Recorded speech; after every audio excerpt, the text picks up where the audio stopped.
Le drame de Rachel. Elle est morte. Une énigme enveloppe sa vie.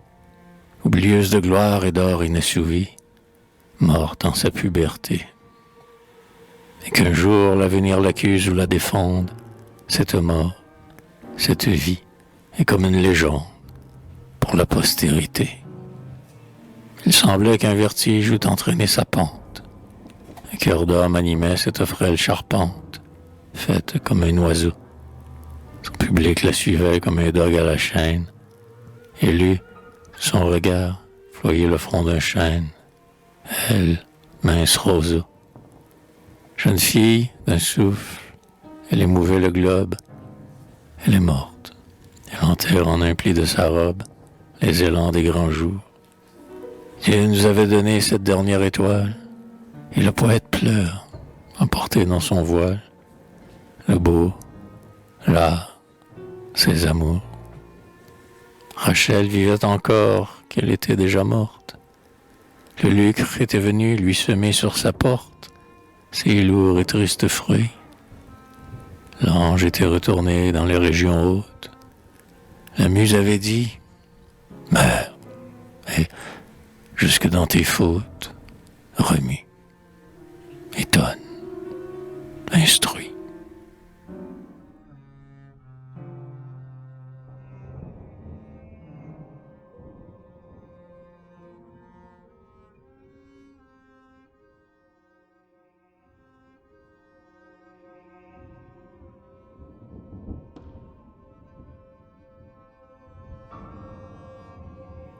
Soit, répondit Rachel, j'ai profané le temple. Je serai la victime et je serai l'exemple. Aux marches du veau d'or, Dieu du jour, j'accourais. Mais le lucre, la soif dont on meurt, j'en mourrai. Puisqu'aux erreurs du siècle il faut un holocauste, mourant ainsi, je meurs sans déserter mon poste. Puisqu'on veut pour le drame un ressort plus puissant, venez donc. Vous aurez de vrais pleurs, du vrai sang.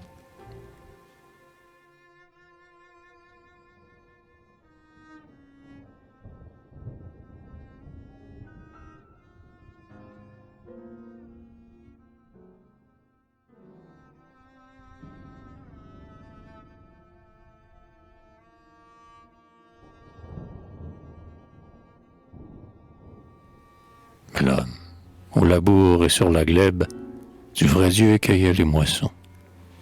Le ciel riait et les chansons naissaient aux lèvres de la plèbe. D'autres, errant sur les trottoirs, enveloppés d'ombre et de givre, allaient mendiant de quoi vivre, le long des splendides comptoirs. Leurs doigts glacés heurtaient la corde d'une guitare. Les passants refusaient le bol aux accents qui leur criaient « Miséricorde ». Dans le nombre, une enfant aussi chantait fauvette aux pieds débiles. Et quand le monde à sa sibylle pleuvait un peu, disait « Merci ». Du maigre tartan, l'humble frange, l'hiver lui drapait sur les reins. Elle entordait les plis embruns de je ne sais quel souffle étrange. Et l'œil fier, le col mince et droit, tout en elle sentait la race. L'épaule ondoyant avec grâce, arquait sous le spencer étroit. Bure et coton, pauvre chlamyde, à celle qui devait plus tard s'épanouir de luxe et d'art, vivre en reine au palais d'Armide. Elle semblait du Parthénon calquer les formes, les cambrures, alors qu'elle avait pour parure des bijoux faux et point de nom. Mais de son teint couleur d'albâtre, la blancheur éblouissait l'œil. On aurait dit que du cercueil sortait ou Phèdre ou Cléopâtre. En cette chanteuse en haillons palpitait Monime, Hermione. La brebis cachait la lionne, un signe était sous ce grillon. Fille du peuple, à qui Dieu garde la gloire, l'immortalité, monte et conquiert l'immensité, gravit la montagne et regarde. Tes yeux, dans l'orbite enchâssée, ont la profondeur des yeux d'aigle. Marche, ton génie est ta règle. Marche, les frimas sont passés. Tous, anglais, germains ou tartares, reines, sous ton pied vont fléchir.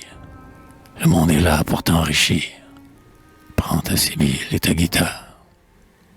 Prends ta sibylle et souviens-toi d'où tu sors, sublime cigale. Ta gloire au bonheur est fatale. Prends ta guitare et souviens-toi.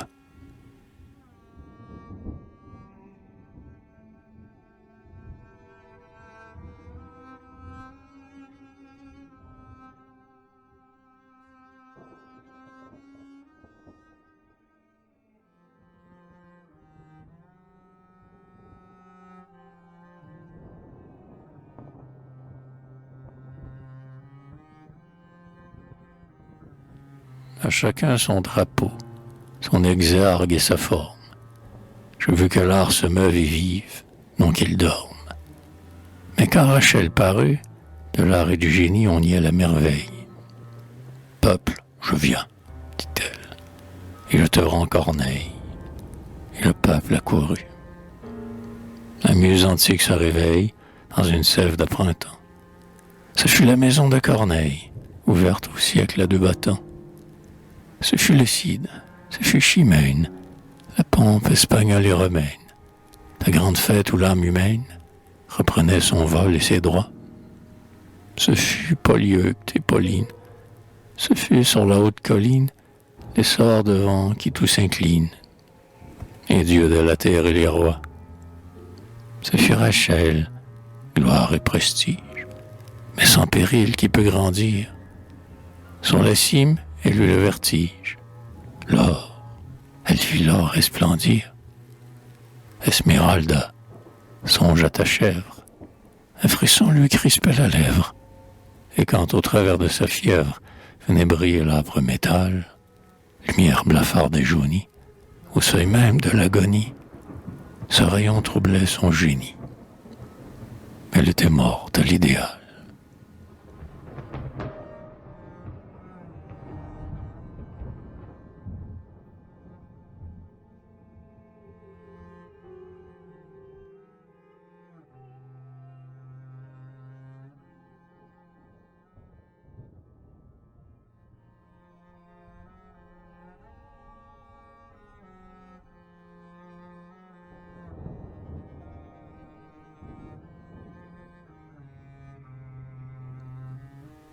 Mais son pied, sur sa route, avait marqué sa trace. Mais le Dieu jeune, beau d'énergie et de grâce, du premier jour avait conquis son piédestal, d'un marbre pur, candide, et non d'un lourd métal. Le verre, ce vin sacré dont l'auréole nous sèvre, musical et rythmé, lui sortait de la lèvre. Je me souviens de l'heure où Paris frémissant, dans l'œuf reconnut l'aigle et l'applaudit naissant. Paris, ce fils d'Athènes, et qu'il veille ou qu'il dorme, devienne houille et chiffre, un éclair le transforme. Donc, Rachel était née. Elle avait combattu. Elle entre. On lui dit « Parle ». Mais le reste s'est tu. Le génie à ce front posait une auréole. Au marbre, elle donnait des poses de créole. Sa robe sur ses pieds tombait emplie d'airain. Phidias eût sculpté les deux arcs de sa bouche, que pour le molle sourire ou le dédain farouche, il n'eût pas inventé d'accent plus souverain. Tel que ses pics où monte un flot d'ombre funèbre, son crâne était semé d'éclairs et de ténèbres, qui rendaient à son gré le ciel terne et serein. Mais le lucre, son cœur s'introduit, le rouille.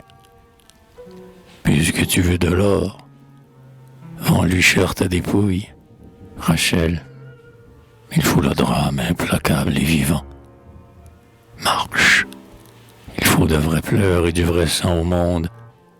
Donne la tragédie et que ton sang l'inonde. La leçon plus terrible n'en sera plus féconde. Souffre et meurs. En avant. Marche, dit la muse irritée. Sur ton char, saignant et debout, du siècle soit le Prométhée. Les mers, les steppes, franchis tout. Et le tsar, dont l'orgueil te brise, New York qui ne t'a point comprise, te porteront le dernier coup. Marche, et sur ton masque burine, la lèpre, le fléau du jour, pour de l'or gonfle ta narine, l'or va te ronger la poitrine, l'or a les ongles du vautour. Sur ce roc nu ils t'ont jeté, du siècle soit le Prométhée. Montre à la foule épouvantée, pour quel Dieu vibre son amour. Elle est morte. Une énigme enveloppe sa vie, oublieuse de gloire et d'or inassouvi, morte en sa puberté. Et qu'un jour, l'avenir l'accuse ou la défende, cette mort, cette vie, est comme une légende pour la postérité.